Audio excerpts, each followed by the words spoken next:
Members will please take their seats.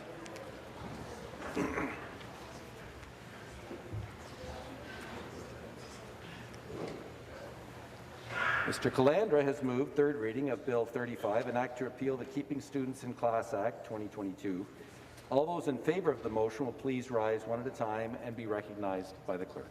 Mr. Calandra. Mr. Calandra. Mr. McNaughton. Mr. McNaughton. Ms. Mulrooney. Ms. Mulrooney. Mr. Ford, Etobicoke North. Mr. Ford, Etobicoke North. Ms. Jones, Dufferin Caledon. Ms. Jones, Dufferin Caledon. Mr. Bethlenfalvy. Mr. Bethlenfalvy. Mr. Sarkaria. Mr. Sarkaria. Mr. Clark. Mr. Clark. Mr. Smith, Bay of Quinte. Mr. Smith, Bay of Quinte. Ms. Surma. Ms. Surma. Mr. Downey. Mr. Downey. Mr. Smith, Peterborough, Perry, Samuskoka. Mr. Smith, Perry, Samuskoka. Mr. Tabolo. Mr. Tabolo. Mr. Lumsden. Mr. Lumsden. Mr. Peary. Mr. Peary. Ms. Fullerton. Ms. Fullerton. Ms. Williams. Ms. Williams. Ms. Dunlop. Ms. Dunlop. Mr. Cho, Scarborough North. Mr. Cho, Scarborough North. Mr. Romano. Mr. Romano. Mr. McCarthy. Mr. McCarthy. Ms. Kanji. Ms. Kanji. Ms. Guzzetto. Mr. Gazzetto. Ms. Hogarth. Ms. Hogarth. Mr. Harris. Mr. Harris. Ms. Scott. Ms. Scott. Mr. Bailey. Mr. Bailey. Ms. Barnes. Ms. Barnes. Mr. Cook. Mr. Cook. Mr. Coe. Mr. Coe. Ms. Martin. Ms. Martin. Mr. Crawford. Mr. Crawford. Mr. Yakubuski. Mr. Yakubuski. Ms. Kusindova Bashta. Ms. Kusindova Bashta. Mr. Thani Gaslin. Tana Gassel. Ms. Dixon. Ms. Dixon. Ms. McLeod. Ms. McLeod. Mr. Hardeman. Mr. Hardeman. Mrs. Tangri. Mrs. Tangri. Mr. Sarazan. Mr. Sarazan. Mr. Sabawi. Mr. Sabawi. Mr. Liardi. Mr. Liardi. Mr. Flack. Mr. Flagg. Ms. Smith Thornhill. Smith Thornhill. Mr. Quinn. Mr. Quinn. Mr. Pang. Mr. Pang. Mr. Byers. Mr. Byers. Mr. Ostroff. Mr. Osterhoff. Mr. Jordan. Mr. Jordan. Ms. Pierre. Ms. Pierre. Mr. Anand. Mr. Anand. Ms. Skelly. Ms. Skelly. Mr. Saunderson. Mr. Saunderson. Mr. Sandu. Mr. Sandu. Mr. Smith, Peterborough Kawartha. Mr. Smith, Peterborough Kawartha. Mr. Bauman. Mr. Bauman. Mr. Kanapati. Mr. Kanapati. Ms. Gamari. Ms. Gamari.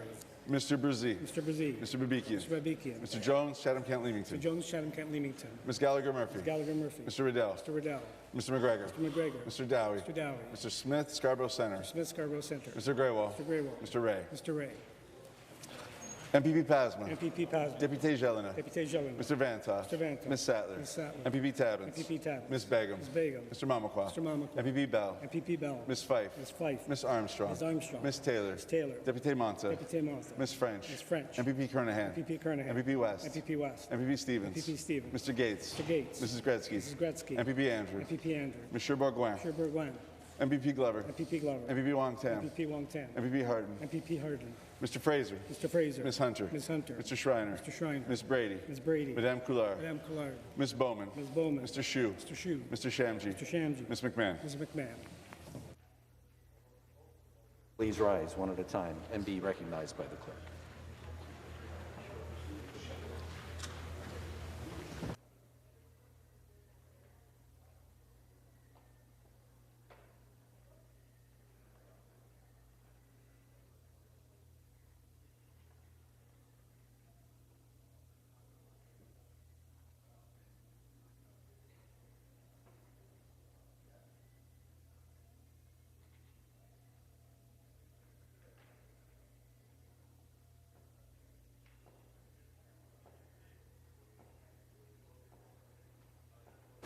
The ayes are 100, the nays are 0.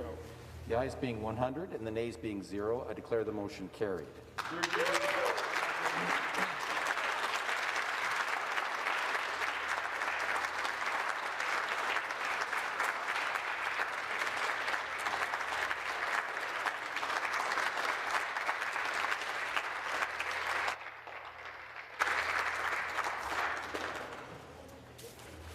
Orders of the day.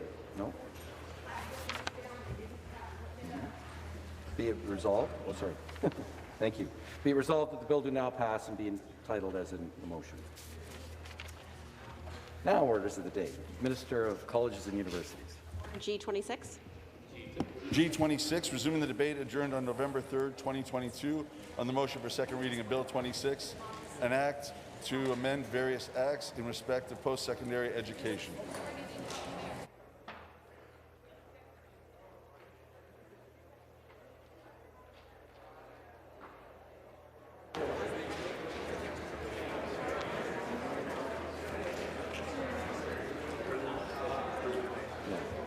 So over here. Further debate. I recognize the member for Brampton North. Thank you. Thank you, Speaker. It is an honour to stand here today and speak to just how important the well-being of our students is to our province and to our government. Led by the Minister of Colleges and Universities, our government is committed to ensuring students have access to a secure and safe learning environment. We're taking necessary action to protect our future. As the Minister of Colleges and Universities stated, campuses across the province, from the GTA to rural and northern Ontario, are not only places of learning, they are centres of employment and economic growth for the communities, cities, and regions they call home. Our colleges, universities, Indigenous institutes, and private career colleges are key drivers of economic growth, prosperity, and competitiveness. Post-secondary institutions are pillars of their local communities and leaders in preparing the people of Ontario for the jobs of today and for the jobs of tomorrow. Speaker, I consider myself incredibly fortunate to not only represent the riding I grew up in, but represent a riding built on diversity.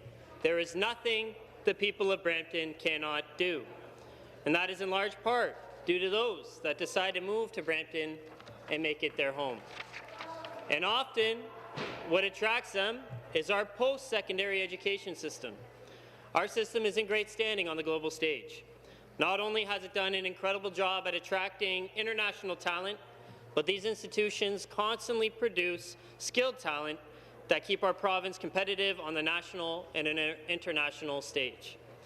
Brampton is home to Sheridan College, Algoma University, and will soon be home to the Toronto Metropolitan University of Medicine and a number of other post-secondary institutions. Attracting Ontarians to the region from across the province and many from around the world, it is our responsibility to ensure our colleges and our universities are set up to protect those same students. Some of these young students are coming from countries on the other half of the world. They say goodbye to their friends, brothers, sisters, and parents.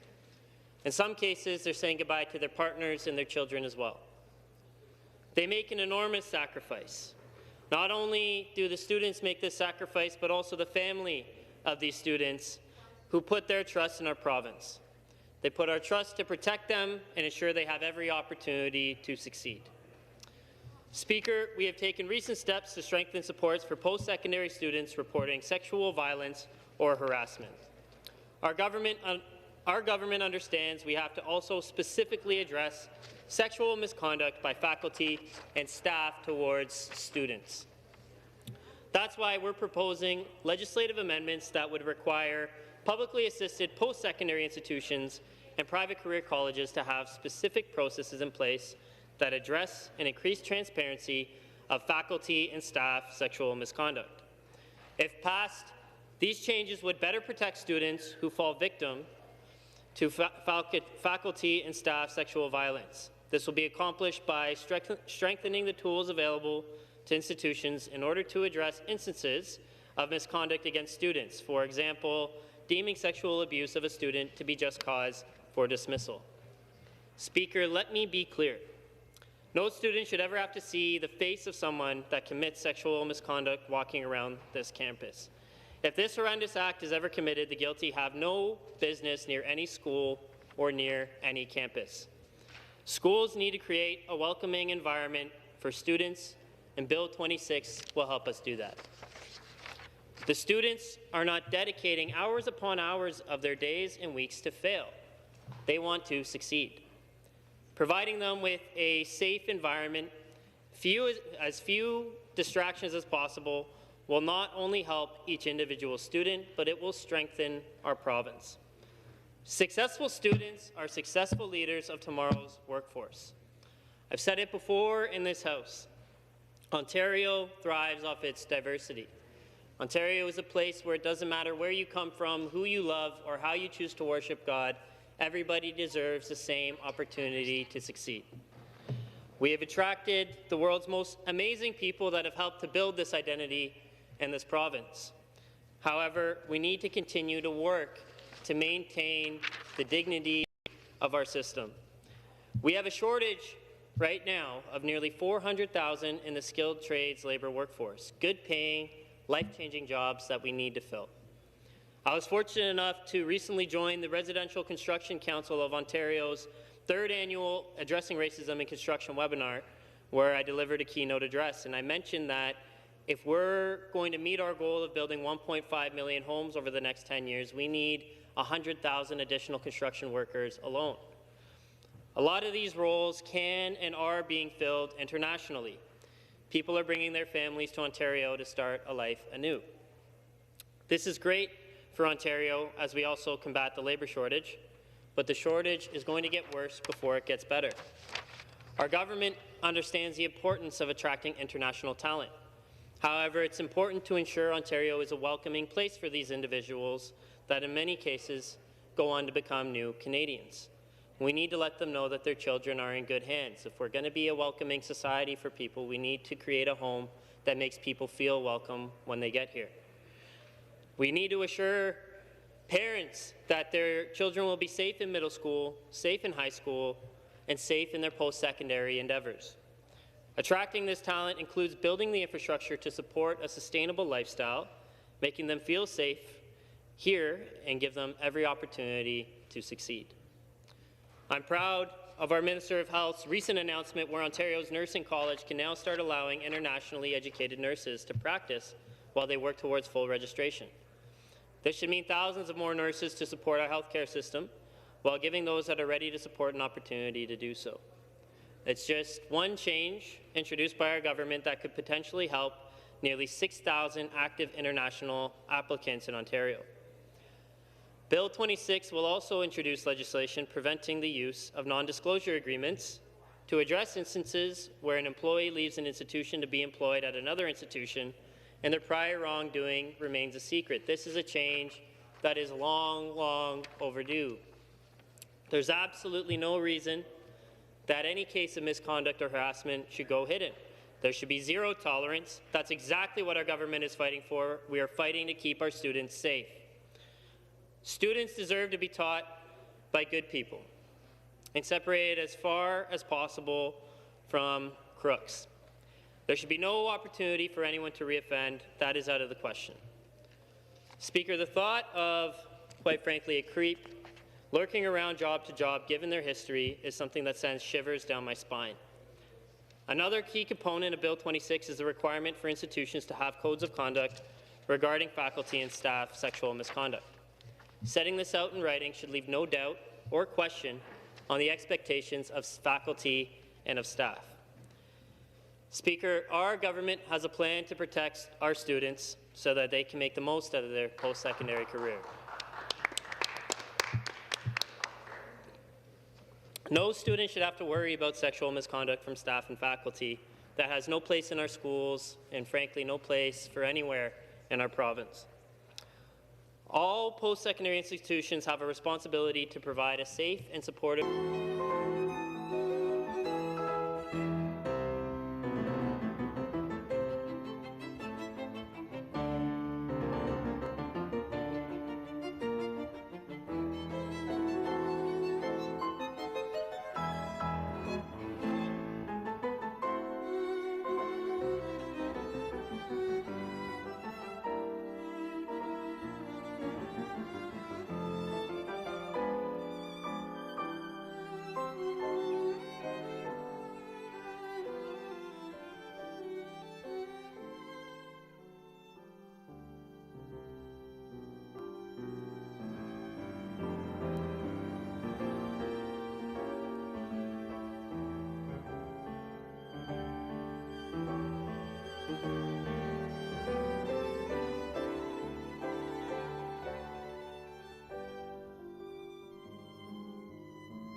Good afternoon, everyone. I am pleased to have just tabled our 2022 Ontario Economic Outlook and Fiscal Review.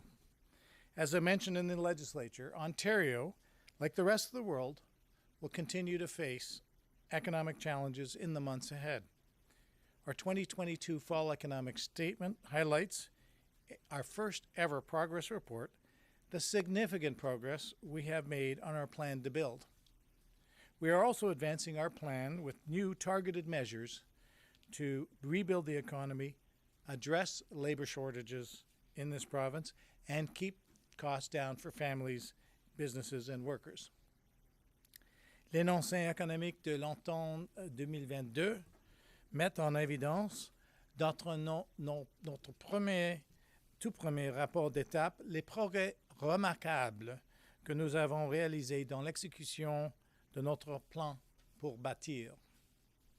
Nous présentons aussi notre plan pour mettre en œuvre de nouvelles mesures ciblées dans le but de reconstruire l'économie, combler les actuelles pénuries de main-d'œuvre dans la province et garder les coûts bas pour les familles, les travailleurs, les travailleuses et les entreprises. Our government has made progress, significant progress, to attract investments and good jobs, tens of thousands of skilled trade workers.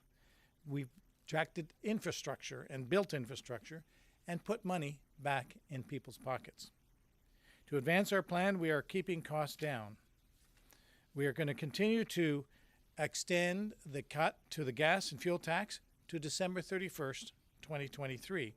This would mean households of this province would save $195 on average between July 1st, 2022 and December 31st, 2023. We are also supporting low-income seniors by proposing to double payments for all senior recipients of the Ontario Guaranteed Annual Income System program for 2023. To help address the labor shortage, we are investing an additional $40 million for the latest round of the Skills Development Fund. We are also proposing to increase the amount a person on the Ontario Disability Support Program, also known as ODSP, that they can earn from $200 to $1,000 per month without impacting their income support. This measure would encourage people with a disability who want to increase their work hours to do so and promote more participation in the workforce while not penalizing them for doing so. Our government is also expanding the dual credit program. This gives students the opportunity to complete credits towards both an Ontario secondary school diploma and college credential or certificate of apprentices. With the economic challenges Ontario and the rest of the world are facing, our government has a responsible, prudent plan that will help us navigate these uncertain times and build a stronger Ontario. Now, I'd like to be happy and be pleased to take any questions you may have. Can you tell us at a time of unprecedented healthcare crisis why there's not a single cent in new healthcare spending in this document? Well, there is a significant amount of healthcare spending that I put in the budget. So we got to work early. As you know, we inherited an infrastructure system and a healthcare system that wasn't prepared for the environment that we faced in the pandemic. That's why we got to work really early on building the healthcare system. And in the last budget that passed in August, I put another $5.6 billion into healthcare. That's on top of the over $5 billion the previous year. We're pouring significant funds in place and have been for some time. This is going to support home and community care, acute care, long-term care. It addresses the labor shortage, putting more money in for hiring staffing and personal support workers and nurses, making the personal support worker pay increase permanent, funding for the surgical backlog, funding for new ways to attract and retain healthcare workers in this province. You have to also understand, apart from putting in historic and unprecedented amounts of money into our healthcare system, we're not the only jurisdiction facing the challenges of COVID and the flu season and SRV. So we've made through our plan to stay open through Bill 7, our plan to stay open 2.0, we've been making investments in healthcare. Monsieur le ministre, on on a un déficit beaucoup moins grand que ce à quoi on s'attendait, mais on n'a pas autant de nouveaux investissements ou de nouveaux programmes qu'annoncé dans le dernier budget. Est-ce que la province s'attend à une récession? Écoutez, c'est une très bonne question. Actuellement, nous avons un plan pour bâtir l'Ontario. On a pris des programmes ciblés pour soutenir beaucoup de travailleurs, des familles travailleuses en Ontario. Et nous continuerons avec cet plan pour bâtir l'Ontario. En même temps, d'assurer qu'on peut faire des investissements contre l'économie incertaine et on continue avec ce plan. Pourquoi vous n'utilisez pas le terme récession? Est-ce que c'est quelque chose qui vous inquiète pas vraiment? Vous parlez d'économie incertaine, mais jamais le mot récession. Toujours, j'inquiète avec des choses dehors. On a un monde complexe actuellement. La guerre avec la Russie et des autres choses économiques, les taux d'intérêt qui sont durs actuellement. Alors, toujours, on voit la situation économique. Et avec ce plan, avec notre position financière, on peut agir dans quelques scénarios. Minister, the $2 billion surplus that's now gone, which, correct me if I'm wrong, was spent entirely on debt reduction. Do you think that was the best way to spend $2 billion? Are you comfortable with that? Absolutely. We have to do both. We have to invest in the future of the province. So we're making historic and unprecedented investments in healthcare, as I just outlined, healthcare, in education and social services. There's many things in this plan to make sure that the infrastructure is there, not just for today, but for tomorrow. And at the same time, be very prudent fiscally. And that's why, as a fiscally responsible steward of the taxpayers' money, we were able to continue our investments, our historic investments in building this province, while at the same time, due to the one-time and the windfall of revenues last fiscal year, to put that against the accumulated deficit. Minister, why is there such a big discrepancy between the FAO's projection of the deficit and yours? Well, you'd have to ask the FAO. I mean, the FAO forecasts are based on a point in time, and of course our forecasts are based on, and a month or two ago, our forecasts are based on the private sector, and the FAO's forecasts are more let's say optimistic than our forecasts, and he said at the time in his press conference that we're in a period of economic stability. I would respectfully think that many Ontarians would disagree with that statement, that we're in a time of fiscal stability. And let me tell you this, when I get up here, the Auditor General looks at our numbers. And the Auditor General for the last 5 years has provided a clean bill of health to Ontario's books. That wasn't the case often with the previous government that got qualified opinions. There's also the pre-election review. When I tabled the budget, the Auditor General looked at our numbers and said that it's a fully costed program, it's responsible, and it ties together. The previous government, I'll remind you, in 2018 didn't get that clean bill of health from the Auditor General. And the final thing I would say is I'm out here every 90 days, regardless of the situation, to tell the people of Ontario how we're spending their money and how we continue to invest dear taxpayer dollars on behalf of all Ontarians. Why is it then that every time you put out a projected deficit, when the actual numbers come in, it's nowhere near as bad as you say? Well, you have to look at the economic environment that we're in. The FAO says we're in an economic stable environment. I don't know. You look at the last couple of years, private forecasters felt that the economy would come out slower out of the pandemic and inflation would be lower, and it was higher. And this fiscal year, just the opposite is happening. Inflation is coming down and the economic forecasts have come down. So what's important from a finance minister's point of view is that we have a transparent plan for the people of Ontario, that I'm up here every 90 days, and I'm very confident in that plan that takes into account the historic investments that we're making in our infrastructure, our critical healthcare and education systems, and at the same time is transparent with the people how we're navigating through these uncertain economic times. Minister, you don't have anything beyond in the books beyond 24-25. Are you going to balance the books before the 2026 election? Because it certainly seems like there's a lot of scenarios where you could have a huge surplus. You could have a $9.2 billion surplus in 24-25, according to your best case scenario. Is it possible that you're going to balance the books even in the worst case scenario before the next election? So what's clear is that we've put three scenarios in the statement today. There's a practice that we started in 2020. Because, Rob, I don't know how your crystal ball is, but I'd love to know what the situation is going to be in 2026. What we have to say is this is what could happen to revenues. This is how our expenditures are looking. Of course, I'm an optimist, and I'm confident in the people of Ontario. I'm confident in our resourcefulness to deal with the challenges as we faced the pandemic. I'm encouraged by little signs like last month, 47,000 new employees added to the province. But we're not immune. We're not an island here. We're connected to the global economy.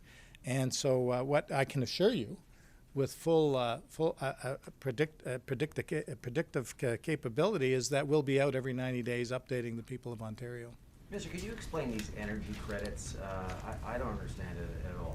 Why, if I come to Ontario and I use our clean grid, clean for now anyway, until we start burning more natural gas, why would I buy this credit? It sounds, and what would I use it for?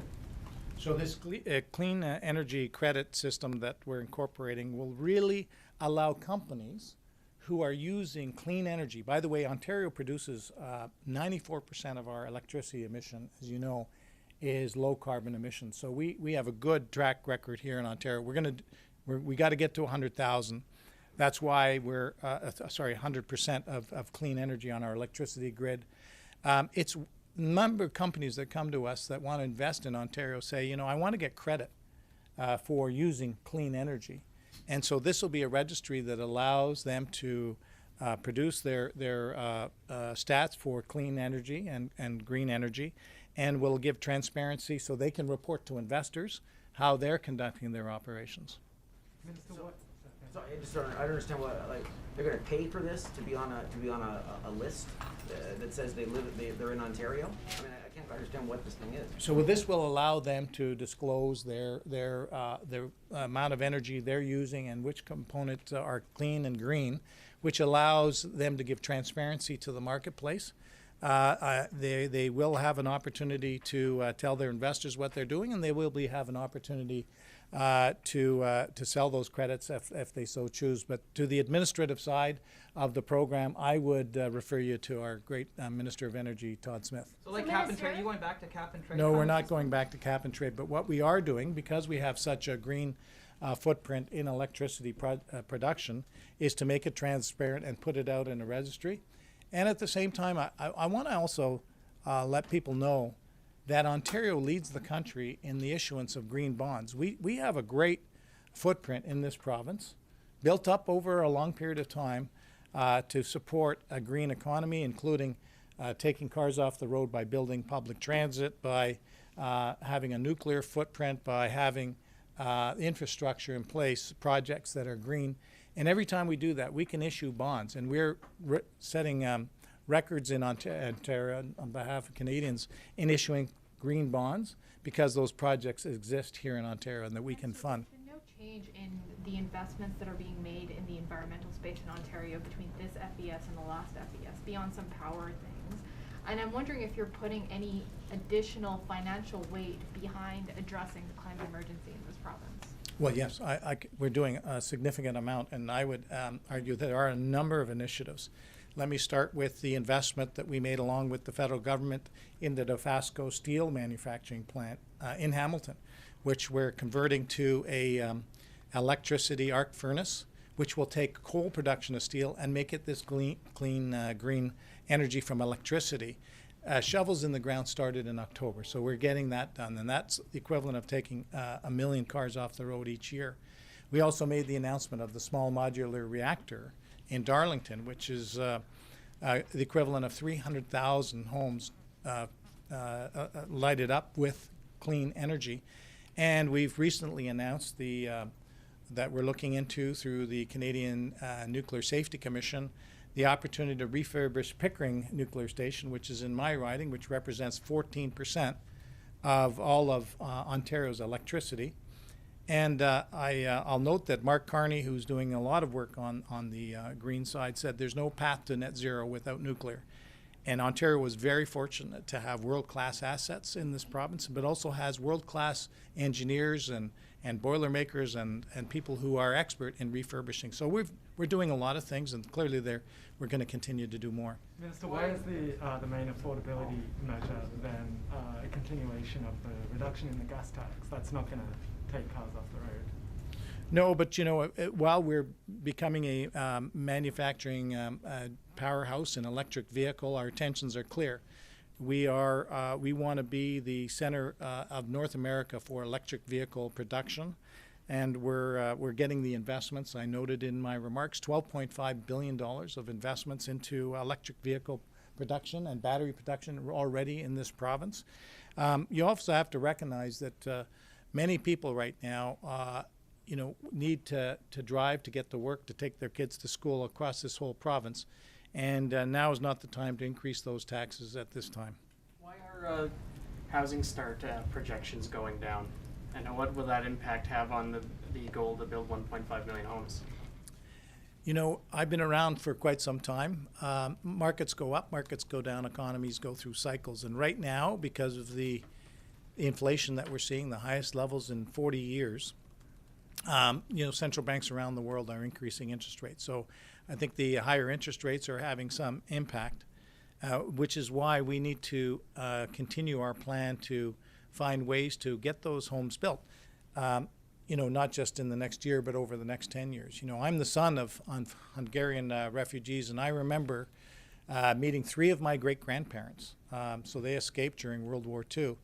And my mother and her brother and my grandparents all living under one roof. And this is a beacon for all of the world to come to Canada. But we got to make sure that they have the opportunity to live in a home, a roof over their head, to make sure that they have the opportunity for a job, have the opportunity to have the infrastructure in place to welcome them to this country. And that's why in the short run, we're seeing some housing starts drop off, but they'll come back, and we'll make sure, as we've tabled in the plan, that we're working hard each and every day to make that happen. So you said the road ahead this fiscal year is going to be tough. Beyond this big contingency fund, what is the government doing to prepare for a recession? Well, a number of things that we're doing, including continuing building infrastructure. These building roads and highways and public transit and housing and hospitals and long-term care facilities, these are all things that are productive, what we call productive assets. They won't just be here for 1 year. They'll be here for decades and decades and will help our productivity. And so I think that our plan to build is the right plan at the right time, especially when our population's increasing. I mean, of the 500,000 people that come targeted for 2025 come into Canada, as you've heard the Premier say, up to 300,000 people will call Ontario their home. So we've got a plan, not thinking just for today, but for tomorrow. And as well, we have we've laid out a plan, the various scenarios that we show that we can fund. It results in different outcomes, but that we've been pretty transparent about how we would navigate those uneconomic times. Someone struggling going to the grocery store, struggling to pay for the groceries. What was in today's document to help them with that? Well, I'm glad you've asked that question Beyond because, you threw that in at the last. I'm glad you asked that though because we recalled the legislature, Richard, as you know, in the summer, to pass some of the measures, including the low-income individual family tax credit. That means low-income workers will get up to $875 back in tax rebates. That's not insignificant in dollars. Today we announced a measure that I'm very proud of the Ontario Disability Support Program to allow many who are able to work that now the earnings exemption's gone from $200 to $1,000 per month so that they can keep more money in their pocket. We also are... It's a fraction of the, sorry, I have to interrupt here. That's 25,000 people. There are 500,000 on ODSP. And Cynthia, and that's why you know that we also announced the indexation. No government's ever done that in Ontario, to index it to inflation, a significant measure. You've But why seen not the start that costing. now instead of next year, because they're struggling now. Well, we increased it by 5% now, and we're tying it, indexing it to inflation, which I would, and you've seen the numbers in the financial economic statement, the cost of that, a significant contribution for the many who cannot work, they will get in their pockets as a result of that measure. I would also add the guaranteed annual income supplement. That's going to help 200,000 low-income seniors get up to $1,000 more in their pockets through these challenging times, because we have to recognize that inflation is very hurtful to many on fixed incomes and on lower incomes. This will be the last question. Why not increase the 5%? Like, even with the tax breaks, even with the inflation adjustments, it's still not enough for a lot of people to live on. Could you live on that amount of money plus the tax incentives that you're offering? So we've taken a number of measures going back to March, where we made the first move to take off license plate stickers. That's $120 per car for the 8 million people who drive in this province. We took the tolls off the 412 and the 418. We increased the minimum wage. As I just said, in fact, that minimum wage now is the second highest of any province in the country. We increased the amount of rebate for low individual and families, lower income workers, to have the lowest tax rates for people making up to $50,000 in the country. And I announced today, obviously, a number of measures, including the gains and the ODSP earnings exemption. We we called the legislature back so we could enact some of those measures. So we've taken a number of measures. We'll continue to work with all Ontarians and all stakeholders to deliver what we can in the environment that we're in. We have, with respect, we have raised the rates. We've taken action to index it we've taken action to increase the rates by 5%. We indexed it to inflation. We announced additional measures for them today, which I'm very proud of, and we'll continue to do so because we're here to support all Ontarians. Thank you very much.